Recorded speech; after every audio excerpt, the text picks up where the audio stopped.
Dica 17. A dica de número 17, Mota, versa sobre o quê? Sobre um dos poderes administrativos que a FGV gosta, hein? Ó, trouxe 5 questões sobre ele. É? Tem questão até de 2021. E mais de uma, você vai ver. Poder hierárquico. Caraca, Mota, poder hierárquico? A FGV gosta disso? Olha. Fica surpreso não, porque poder administrativo, né? A gente fala poder de polícia, poder disciplinar, poder vinculado, poder discricionário, poder regulamentar. Aí às vezes não dá muito crédito aqui, ó. Poder hierárquico, poder importante. Mota, o que consiste esse poder hierárquico? Vamos lá. Hierárquico lembra o quê? Hierarquia. Hierarquia lembra o quê? Uma verticalidade, lembra subordinação, não é isso? Como é que funciona essa natureza do chamado poder hierárquico? Esse poder hierárquico aqui é um poder administrativo que permite à administração pública distribuir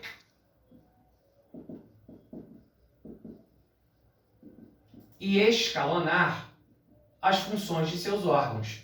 Distribuir e escalonar as funções dos seus órgãos. Permite dar ordens aos subordinados, permite rever os atos dos subordinados. Tudo isso aqui pautado em quê? Pautado na hierarquia. Tudo isso aqui pautado na hierarquia. A palavra mágica, obviamente, é a hierarquia. Então, aqui, ó, quando a gente fala do poder hierárquico, né, a palavra hierarquia não pode deixar de ser colocada aqui. Então, hierarquia. Então, quando a gente fala do poder hierárquico, é exatamente esse poder administrativo, é um poder administrativo, um poder instrumental, que permite que haja essa distribuição, esse escalonamento vertical de funções dos órgãos. Aliás, quando a gente fala desse escalonamento, quando a gente estuda a administração pública direta e indireta, e a gente fala da distribuição de competências entre entidades, a gente fala da descentralização. E diz que não há hierarquia entre a administração direta e indireta. Já quando essa distribuição acontece de maneira interna, aí há que se falar em hierarquia, a desconcentração. Aí você tem um escalonamento. Então, quando se fala de descentralização, é entre entidades. Isso não pressupõe hierarquia, não. Até porque não há hierarquia entre a direta e a indireta. Entre elas não há hierarquia. Agora, na desconcentração, aí sim estamos falando, já que de distribuição e escalonamento vertical, aí a gente está falando sim de hierarquia, ok? Então, permite distribuir e escalonar as funções de seus órgãos, permite dar ordens aos subordinados, permite que os atos dos subordinados sejam revistos, né? Permite essa revisão dos atos, tudo isso pautado nessa hierarquia. Então, aqui existe uma verticalidade, ela é típica do poder hierárquico. Aqui já vale consignar uma coisa que é de extrema importância. São expressões do poder hierárquico, os atos de delegação e de avocação. Isso aqui é super importante, hein? Tanto a delegação quanto a avocação são expressões do poder hierárquico, tá? Tanto a delegação quanto a avocação. Qual é a diferença entre eles? Na delegação, você está transferindo a alguém a execução de um ato. Quando você delega, você transfere a execução de um ato. Ok? Na avocação, não. Avocar significa chamar para si. O superior chama para si uma atribuição que é da competência do subordinado. Ok? Essa vocação, ela é uma medida de natureza. Vou até colocar aqui. Essa vocação, ela é uma medida de natureza excepcional e temporária. Ok? A avocação é uma medida excepcional e temporária. Existe previsão sobre a avocação, inclusive, lá no artigo 15 da Lei 9784 de 99, que é a Lei de Processo Administrativo Federal. Os doutrinadores, né, independentemente do âmbito, eles sempre citam um exemplo, né, de previsão legal acerca da avocação lá na Lei de Processo. Então, lá no artigo 15, ele fala disso. Ele diz que a avocação é uma medida excepcional e temporária. Diz também que a avocação depende de motivos relevantes, devidamente justificados, óbvio, né? Ela tem que ser justificada, né? Ela tem que ser motivada. Então, se há avocação, como ela é uma medida excepcional e temporária, então, obviamente, precisa haver justificativa. E importantíssimo, a avocação, ela é vertical. Sem hierarquia, a avocação não é possível. Tem que ter hierarquia para que o superior avoque para si uma atribuição. Então, essa avocação é uma expressão do poder hierárquico. Por quê? Porque o superior está chamando para si a atribuição cuja competência é do subordinado. Claro, de forma excepcional, temporária e mediante motivos relevantes devidamente justificados. Já a delegação, ela pode ser vertical ou horizontal. Olha que interessante, vertical ou horizontal. Sabe o que eu quero dizer com isso aqui? Eu quero dizer o seguinte: sim, a delegação é uma expressão do poder hierárquico. Por isso que geralmente ela é vertical. Mas isso não significa dizer que toda e qualquer situação de delegação vai ter hierarquia. Em outras palavras, a delegação é sim uma expressão do poder hierárquico, mas isso não significa dizer que sempre ela vai ser feita de maneira vertical. Existem situações onde a delegação acontece com amparo legal, ainda que não haja hierarquia. Um exemplo claro, veja que aqui eu citei na 9784 o artigo 15, quando eu falei da vocação. No artigo 12 dessa mesma lei, ele diz que um órgão administrativo e o seu titular poderão delegar parte da sua competência a outro órgão, desde que não haja impedimento legal, mesmo que não lhe seja hierarquicamente subordinado. Olha que curioso! Quando for conveniente, em razão de matéria de índole técnica, territorial, jurídica, econômica, social. Olha que curioso, o artigo 12 dessa lei aqui, 9784, ela diz que quando conveniente, em razão de matéria de índole técnica, matéria territorial, jurídica, econômica, social, mesmo que não haja hierarquia, mesmo que não lhe seja hierarquicamente subordinado, se não tiver impedimento legal, um órgão pode delegar parte de sua competência a outro. Imagina, pode ser uma questão territorial, econômica. Imagine, por exemplo, que para a prática de um determinado ato, aquele órgão precisasse deslocar alguns servidores e esse deslocamento demandaria uma distância grande, um custo absurdo para a administração, porque ela tem custo com eles lá, pagando diárias, essa coisa, sem contar a ausência dos servidores durante alguns dias. E isso ia desfalcar a equipe e atrasar o desempenho de algumas atribuições. E aí o que aconteceu? Esse órgão, então, dentro da previsão legal e sem que houvesse qualquer tipo de impedimento, mesmo que não haja hierarquia, ele delega parte dessa atribuição a um órgão daquela localidade, para que pratique apenas aquele ato, né, cumpra aquela formalidade, aquela liturgia necessária, e depois, claro, ele volte a desempenhar normalmente aquela atribuição. Ali foi uma questão territorial em razão da distância e econômica também, uma questão de custos. A lei não impedia, houve uma delegação nesse caso dentro do padrão legal, mesmo sem hierarquia. Então, volto a dizer, a delegação geralmente ela tem hierarquia. Por quê? Porque ela é uma expressão do poder hierárquico. Mas isso não significa dizer que em toda e qualquer situação vai ter hierarquia. Mas ainda assim, ela é uma expressão do poder hierárquico. Tanto a delegação quanto a avocação, essas características aqui, como eu disse, eu tirei do artigo 15, a delegação pode ser vertical, pode ser horizontal. Uma última colocação. Cuidado, tá? Cuidado. O fato de haver hierarquia não faz com que, então, o superior possa dar qualquer tipo de ordem e qualquer tipo de ordem tem, então, que ser cumprida pelo subordinado. Vai devagar, porque, sim, há que se falar na necessidade de cumprir ordens superiores, exceto quando elas forem manifestamente ilegais. Cuidado com isso, tá? O poder hierárquico está relacionado, sim, ao cumprimento de ordens, né? Então, aqui ele está relacionado ao cumprimento de ordens superiores, exceto quando manifestamente ilegais. Ordem ilegal não deve ser cumprida. Beleza?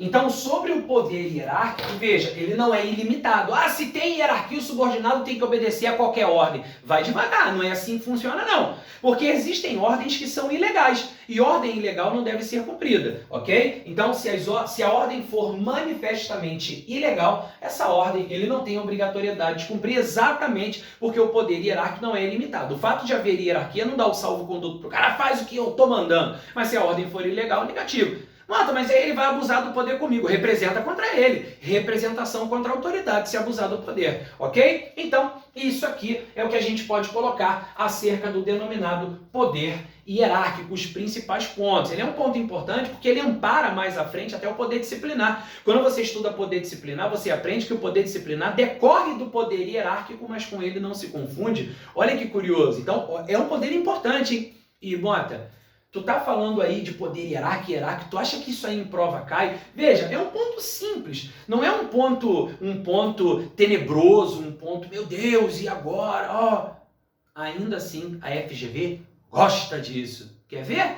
Pega a folhinha aí que eu quero te mostrar. Olha só, dica 17, poder hierárquico, falamos aqui algumas coisas importantes, dei aqui algumas dicas interessantes acerca do chamado poder hierárquico, e olha só o que a gente tem aqui de questões. Veja só, a primeira aí, ó. O subsecretário de Estado de Administração, no regular exercício de suas competências, decidiu instaurar o processo administrativo para aquisição de produtos de limpeza. Quem fez isso foi o subsecretário, percebeu, né? Para aquisição de produtos de limpeza, o que veio a determinar aos seus subordinados de modo expresso.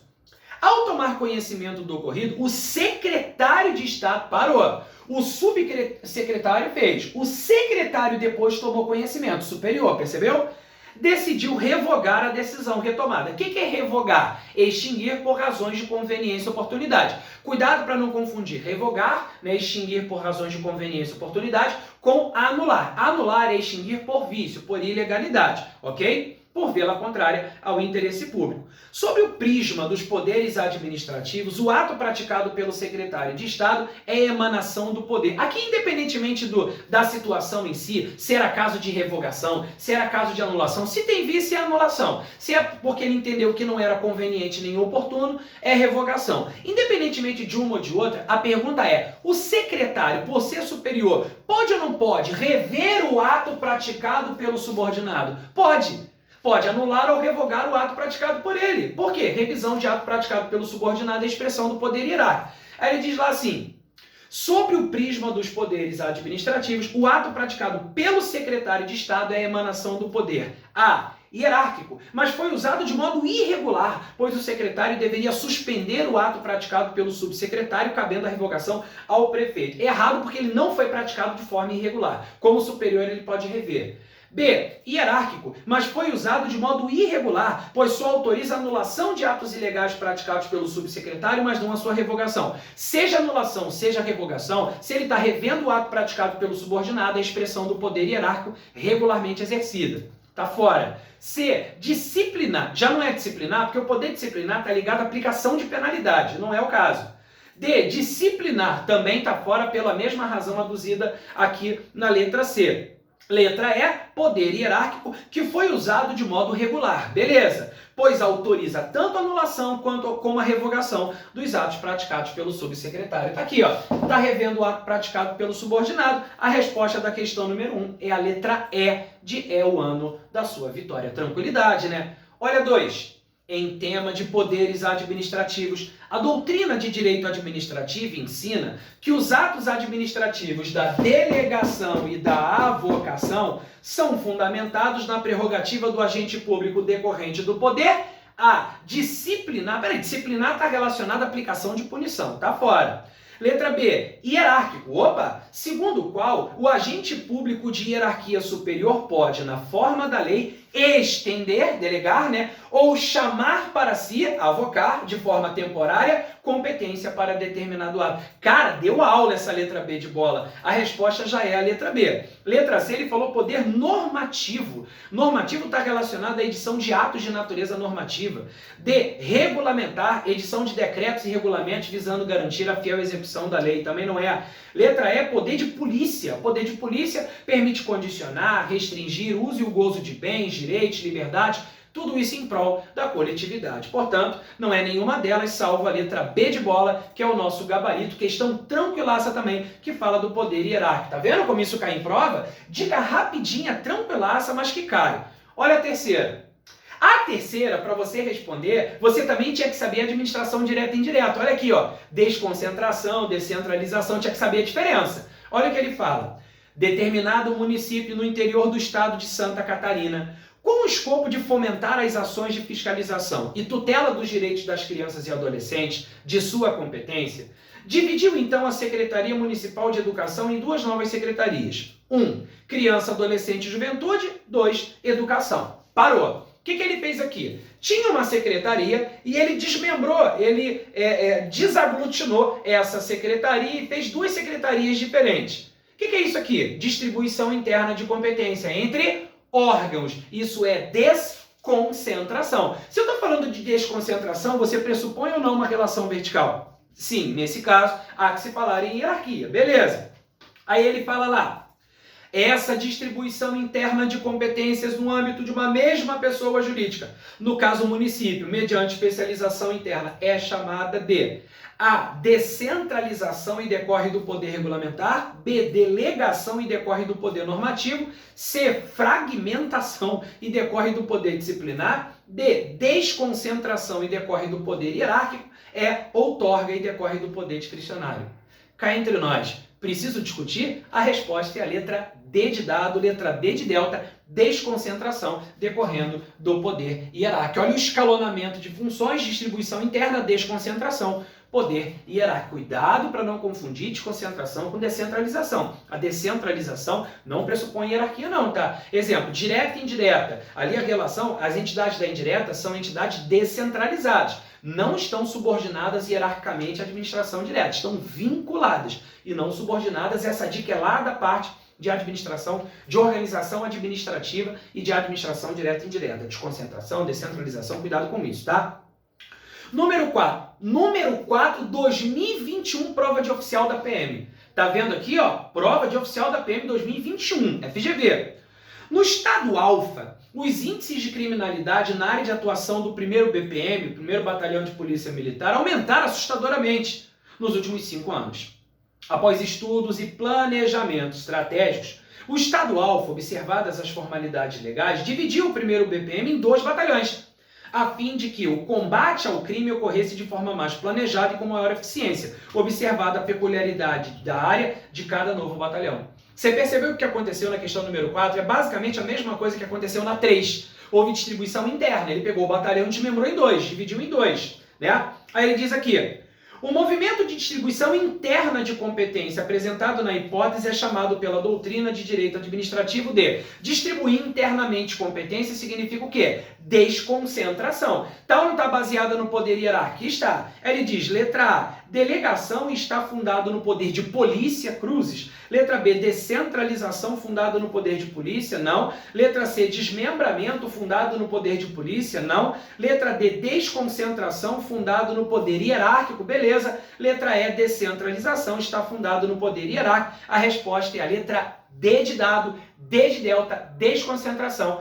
poder hierárquico. Mesmo fundamento da questão de número 3. A número 3 é de uma prova de 2018 e essa número 4 é uma prova de 2021. Tá vendo como é que as bancas repetem os assuntos? Toda hora elas cobram coisas iguais, né? Às vezes só trocando os personagens da questão. Então a número 4, letra D de dado, D de delta. Número 5, prova da Polícia Civil do Rio Grande do Norte, prova de agente, também prova de escrivão, 2021. Olha aqui, também nenhum problema, poder hierárquico aparecendo. João, delegado titular de certa delegacia, editou uma ordem de serviço com a finalidade de distribuir e ordenar o serviço interno da DP, definindo que o setor X, composto pelos agentes de Polícia Civil, A, B, C e D, Alfa, Bravo, Charlie, Delta, é responsável por determinadas atividades. De acordo com a doutrina de direito administrativo, o citado ato administrativo ordinatório, praticado por João, decorre do poder administrativo. Peraí, o João é o delegado. A ordem de serviço editada por ele tinha a finalidade de quê? Distribuir e ordenar o serviço. Definição de poder hierárquico. Cara, não tem mistério. Olha aí, a resposta, deixa eu ver aqui as alternativas. Letra A, poder disciplinar. Nossa, que lhe permite praticar atos normativos. Poder disciplinar a aplicação de penalidade. Letra B, hierárquico, que é um poder de estruturação interna da atividade pública. Já é o gabarito, letra B de bola. Letra C, disciplinar, também errado. Letra D e letra E, poder de polícia. Não, poder de polícia está relacionado a condicionar, restringir o uso e o gozo de bens, direitos, liberdades, atividades em prol da coletividade, em prol do interesse público. Aqui ele está falando de distribuição interna de funções. Se é distribuição interna de funções, é poder hierárquico. A resposta da questão, então, é a letra B de bola, letra B de bravo. Então, poder hierárquico, assunto importante, dica 17, cola nessa dica, que ela em prova pode ser bem importante. Cuidado com ela, falou?